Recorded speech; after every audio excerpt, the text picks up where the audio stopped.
दोस्तों, आपका स्वागत है। मेरा नाम चंद्रकांत है और आप आज मल्टीवर्स देख रहे हैं। और आज हमारे मल्टीवर्स में हम डिस्कस करेंगे कि जो ब्रह्मांड की शुरुआत हुई, यूनिवर्स की जो शुरुआत हुई, तो पहले स्टार्स कैसे फॉर्म हुए होंगे। बिकॉज स्टार फॉर्मेशन के लिए कुछ कंडीशंस चाहिए, कुछ प्रोसेसेस हैं जो बहुत ही जटिल हैं। तो चलिए आज इसका पता लगाते हैं कि जो हमारे यूनिवर्स में जो पहले स्टार्स फॉर्म हुए होंगे वो कैसे हुए होंगे और उसके पीछे क्या मिस्ट्री है।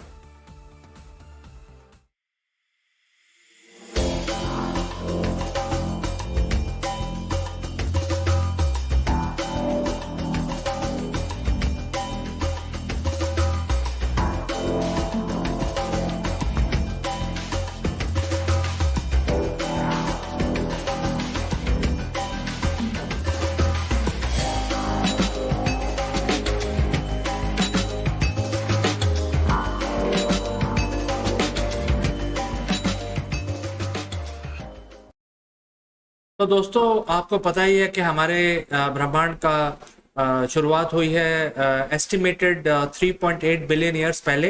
एस्टिमेटेड ही है, अभी हमें पता नहीं कि कब हुई है, लेकिन एस्टिमेटेड जो आज के साइंस के हिसाब से 3.8 बिलियन ईयर्स पहले हुई है। और बहुत सारे प्रोसेसेस हुए हैं और उसके बाद एलिमेंट्स बने जैसे हाइड्रोजन, हीलियम, और उसके बाद स्टार्स बने। तो स्टार फॉर्मेशन में क्या चाहिए? हमें हमें बहुत सारी गैस चाहिए। हमें बहुत सारी गैस चाहिए जो कंप्रेस हो सके और अल्टीमेटली इतना ज़्यादा प्रेशर क्रिएट हो जाए कि वहाँ पे फ्यूजन रिएक्शन स्टार्ट हो जाए और वो स्टार कहलाता है। तो बहुत सारी गैस होनी चाहिए।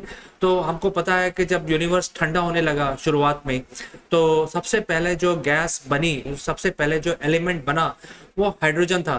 क्योंकि हाइड्रोजन के लिए कुछ भी नहीं चाहिए, सिर्फ एक इलेक्ट्रॉन चाहिए और एक प्रोटॉन चाहिए और आपके पास हाइड्रोजन गैस बन गई। तो पूरे ब्रह्मांड में बहुत सारी गैस, हाइड्रोजन गैस बनी।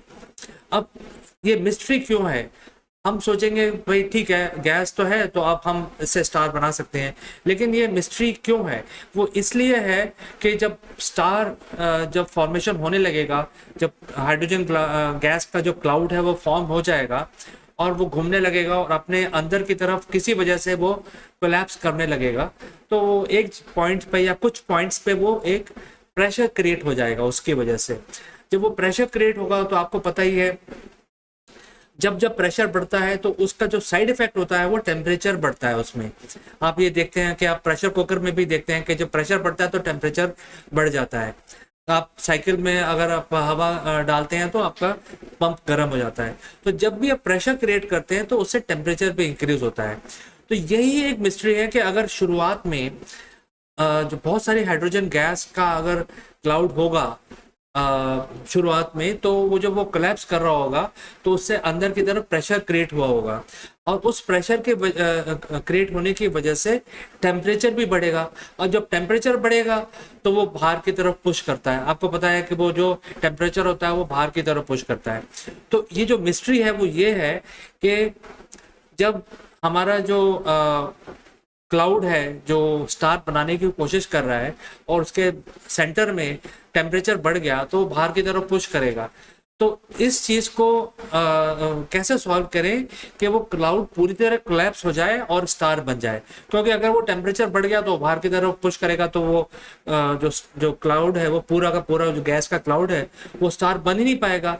तो करोड़ों साल तक ऐसा ही इक्विलिब्रियम के स्टेट में वो बना रहेगा और स्टार नहीं बन पाएगा। तो ये एक मिस्ट्री है कि जो पहले स्टार हैं वो कैसे फॉर्म हुए होंगे। तो चलिए, साइंटिस्ट ये कहते हैं कि टेम्परेचर कम करने का कोई तरीका होगा जिसके वजह से टेम्परेचर कम हो गया होगा। अब टेम्परेचर कम करने का सबसे जो आसान तरीका हमारे स्पेस में देखा जाता है वो है रेडिएशन। तो रेडिएशन जो किसी भी पदार्थ से निकलता है तो अपना टेम्परेचर लेके चला जाता है वो। तो अब साइंटिस्ट ऐसा बोलते हैं कि जो क्लाउड है उसमें कुछ ऐसी प्रक्रिया होनी चाहिए जिससे रेडिएशन निकले, बाहर निकले। और रेडिएशन जब कम हो तो जो कोलैप्सिंग जो हमारा क्लाउड है उसका टेम्परेचर कम हो जाएगा और वो फर्दर कोलैप्स करेगा और वो स्टार बनने के में सक्षम हो जाएगा। लेकिन दूसरी मिस्ट्री ये है कि जो रेडिएशन जो निकलता है वो हायर एलिमेंट से निकलता है। और क्योंकि उस समय हायर एलिमेंट फॉर्म ही नहीं हुए थे, क्योंकि हम ये जानते हैं कि जो स्टार्स जो बनते हैं उनके अंदर हायर एलिमेंट्स पैदा होते हैं, जैसे कार्बन, हीलियम, हाइड्रोजन होता है तो हाइड्रोजन से हीलियम बनता है, हीलियम से carbon, and so on and so fourth. तो जब स्टार ही नहीं थे तो हायर एलिमेंट नहीं था वहाँ पे, तो जब हायर एलिमेंट नहीं था तो रेडिएशन कैसे प्रोड्यूस्ड हुआ, तो ये एक मिस्ट्री है। और आपको मैं अब तीसरी चीज बताने जा रहा हूँ, वो ये है, जो साइंटिस्ट हैं, जो हायर एलिमेंट होता है उसको मेटल बोलते हैं। अब हम आम भाषा में समझते हैं कि जो धातु है उसको हम मेटल बोला जाता है, लेकिन साइंटिफिक डेफिनेशन के हिसाब से हाइड्रोजन और हीलियम को छोड़ के सब चीज़ों को मेटल बोलते हैं, क्योंकि राइट कंडीशन में जितने भी हायर एलिमेंट्स हैं वो मेटल की तरह बिहेव करते हैं। अब मेटल का बिहेवियर क्या होता है, उनको आप पिघला सकते हो, उनके आप तार बना सकते हो, उनको खींच सकते हो, उनको कंप्रेस कर सकते हो। तो सारे जो एलिमेंट्स हैं एक्सेप्ट हाइड्रोजन एंड हीलियम वो मेटल की तरह बिहेव करते हैं, और ये मेटल ही है जो रेडिएशन रिलीज करते हैं। तो मिस्ट्री नंबर 3 ये है कि पहले ये जो मेटल ही नहीं थे या हायर एलिमेंट्स नहीं थे तो ये रेडिएशन आया कैसे, जिससे कि जो पहले जो क्लाउड्स थे उनका टेम्परेचर कम हो सके और स्टार फॉर्म हो सके। तो ये एक बहुत बड़ी मिस्ट्री है जिसको अभी तक हम पता नहीं लगा पाए हैं। और अब हमें ये भी पता है कि जब स्टार कोलैप्स होता है तभी स्टार बनता है, सॉरी जब क्लाउड जो कोलैप्स होता है गैस का तो तभी वो स्टार बनता है। और प्रेशर जैसे जैसे इंक्रीज होता जाता है क्लाउड के मिडिल में, और मिडिल में ही स्टार एकदम जगमगाने लगता है, क्योंकि एक ऐसा पॉइंट आता है जो प्रेशर इतना बढ़ जाता है कि सेंटर में वो फ्यूजन रिएक्शन स्टार्ट हो जाता है, और उसी को हम स्टार बोलते हैं। तो जब ये कोलैप्स की प्रक्रिया ही नहीं चालू होगी तो स्टार बन नहीं पाएगा। तो ये एक बहुत बड़ी मिस्ट्री है जो अभी तक सॉल्व नहीं हो पाई है, अब हमें सॉल्व करनी है। तो हमारे पास क्या ऑप्शंस हैं? हमारे पास सबसे अच्छा ऑप्शन ये है JWST का, जो हाल ही में सैटेलाइट छोड़ा है, टेलीस्कोप है, बहुत ही एडवांस टेलीस्कोप है। इसका फुल फॉर्म है जेम्स वेब स्पेस टेलीस्कोप, और ये इंफ्रारेड स्पेक्ट्रम में देखता है। और क्योंकि ये इंफ्रारेड स्पेक्ट्रम में देखता है और हबल टेलीस्कोप के मुकाबले ज़्यादा बड़ा भी है, तो ये ज़्यादा दूर तक देख सकता है। अब जब हम इसकी बात करते हैं तो ये ऐसा बोला जा रहा है कि ये यूनिवर्स में बहुत पुरानी पुरानी चीज़ें देख सकेगा। तो ये हमें बता सकेगा कि शुरुआत में जो स्टार फॉर्मेशन हुआ था अर्ली पार्ट ऑफ यूनिवर्स में कैसे हुआ होगा। तो ये तो एक हमारे पास ऑप्शन है ही जो हमारे पास है, और हमारे साइंटिस्ट, नासा के साइंटिस्ट जो हैं इसका इस्तेमाल करके ये इस बुद्धि को सुलझाने की कोशिश जरूर कर रहे होंगे। इसके अलावा हमने ये देखा है कि कुछ ऐसी जगह भी हैं यूनिवर्स में जहाँ पे मेटल्स नहीं पाए जाते हैं, फिर भी वहाँ स्टार फॉर्म होते हैं। तो ऐसी जगह कहाँ पे है? ऐसी जगह हम देख सकते हैं कि मेटल्स हमारे आसपास नहीं पाए जाते। जैसे हमारी जो मिल्की वे है, जो हमारी गैलेक्सी है, इसमें बहुत सारा मेटल है। मेटल जैसे मैंने बताया हायर एलिमेंट्स जो हैं हाइड्रोजन हीलियम को छोड़ के बाकी सारे चीज़ मेटल मानते हैं साइंटिस्ट। तो हमारी जो गैलेक्सी है उसमें काफ़ी मेटल है, लेकिन हमारी गैलेक्सी के चारों तरफ बहुत सारी ड्वार्फ गैलेक्सीज भी हैं जो हमारी गैलेक्सी में से टकराने की प्रक्रिया में हैं इस समय। और करीब 28 से 29 गैलेक्सीज, ड्वार्फ गैलेक्सीज हैं हमारे बड़ी गैलेक्सी के चारों तरफ चक्कर काट रही हैं। इनमें 2 गैलेक्सीज हैं जिनका नाम है, एक का नाम है लार्ज मैजेलेनिक क्लाउड और दूसरे का नाम है स्मॉल मैजेलेनिक क्लाउड। अब हमने देखा है, हमें पता है, हमारे पास उपकरण है देखने के लिए कि जो स्मॉल मैजेलेनिक क्लाउड है इसके अंदर मेटल्स नहीं है, इसमें प्राइमरीली हाइड्रोजन और हीलियम है, ज़्यादातर, थोड़े बहुत होंगे इधर उधर। लेकिन यहाँ पे हबल टेलीस्कोप ने लेटेस्ट पिक्चर अभी हमें भेजा है जो मैं आपको दिखाना चाहता हूँ, वो ये है कि यहाँ पे बहुत ज़्यादा स्टार फॉर्मेशन हो रहा है।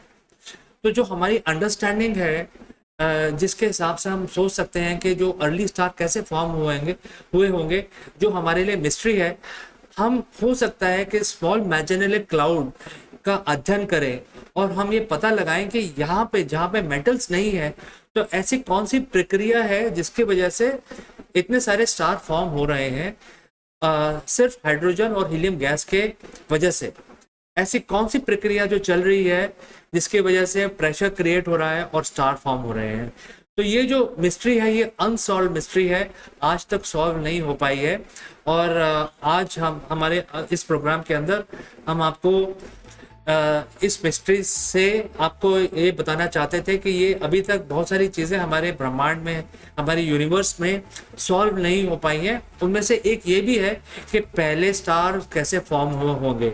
और आप सब जानते हैं कि जो हमारा सन है ये थर्ड जनरेशन स्टार है, मतलब इसके पहले 2 जनरेशन ऑलरेडी हो चुके हैं।